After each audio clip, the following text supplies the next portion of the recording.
Okay, at the end of the last part of this lecture, we left with the question of what for Marx determines a commodity's value. And again, value is this common something, as Marx puts it, or this common denominator that must exist between qualitatively different things in order for them to be exchanged in some manner. And so Marx's answer to this question of what determines this value, this common denominator, is basically labor. So for Marx, a commodity's value equals the amount of socially necessary labor time needed to produce a particular kind of good. And here Marx is putting forward what is called a labor theory of value, in that he is saying the value of a commodity traces back to labor, and particularly labor time. So how long does it take to produce a particular kind of good? That's what determines its value. So in general, the more time it takes to produce something, the higher value it's going to have. And in contrast, the quicker you can produce something, then this thing isn't going to be very expensive. It's going to have a lower value because it took less time to produce that good. So if you can produce something, really quick, it's not going to be that expensive.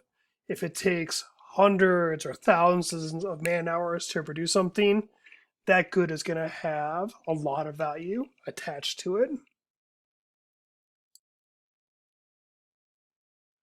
So when you're trying to think like Marx, what you want to do is when you look out into the world and you see goods and commodities and products, you want to replace the price tag that you see on them with the number of man hours you imagine it took to produce something.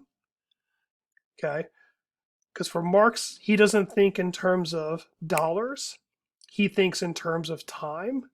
So you want to replace dollars with time. And to give some examples of this.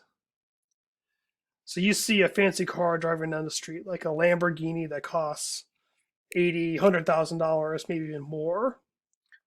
Our temptation is thinking, wow, that's really expensive because we know that it's got this big price figure attached to it. But from Marx's point of view, what you should be thinking and seeing is, oh my gosh, look how long it took lots of people to produce this car, right? If this car could be produced really quickly by just a small number of people, then it'd be really inexpensive. But the fact that there's so much labor time invested, so many man hours invested in making this particular commodity, that's why it's expensive. So again, we see expensive, we want to think of monetary value, but for Marx, he wants to pull us one step back and say expensive just means lots of time.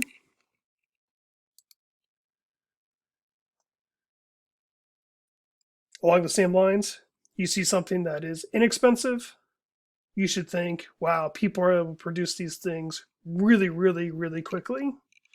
Paper clips, right, are not free, but virtually free if you're trying to buy one. And if you're thinking along the lines of Marx, then what that means is you can produce a lot of paper clips in a relatively short amount of time. That's why they are so inexpensive. And then if you see two different products that have a different price, you should assume the more expensive one takes longer to produce. There's more man hours invested in that than the less expensive one. That one should have been able to produce with lesser amounts of labor time. Now, it's worth pointing out that kind of shorthand, we're just going to refer to labor time and labor time determining a commodity. But Marx wants to say it's the amount of socially necessary labor time. And what he means here is that markets in general are competitive.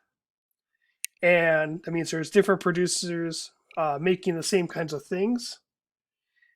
And what Marx wants to say is the value of a thing is the average amount of time it would take for all producers of the world to make something, right? So what's the typical time it takes for someone to make a pen?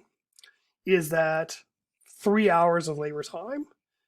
If that's the case, right, that on average it takes 3 hours to make this type of commodity, then that's going to be its value throughout the economy.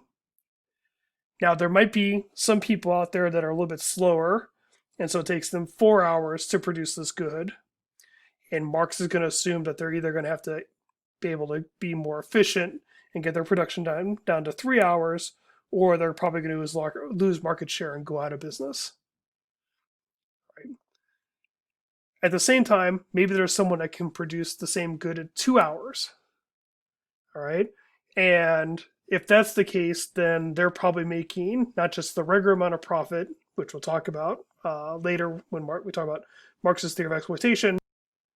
But if this producer can make this good in a shorter amount of time, then they're probably not just earning a regular amount of profit, but extraordinary amounts of profit because they're producing faster, and that would entail they have less costs, but they're selling their good and receiving the same price for it.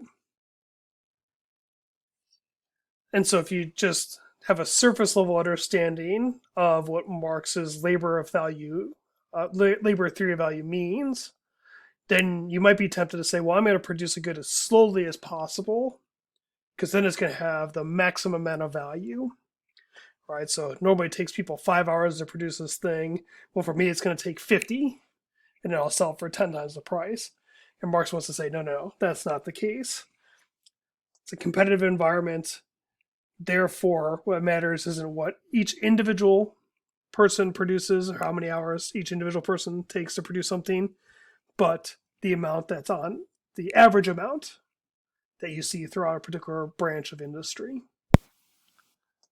Okay. What we're going to do in the next portion of the lecture is we're going to compare and contrast Marx's labor theory of value with another way that people have argued commodities should be valued, which is supply and demand.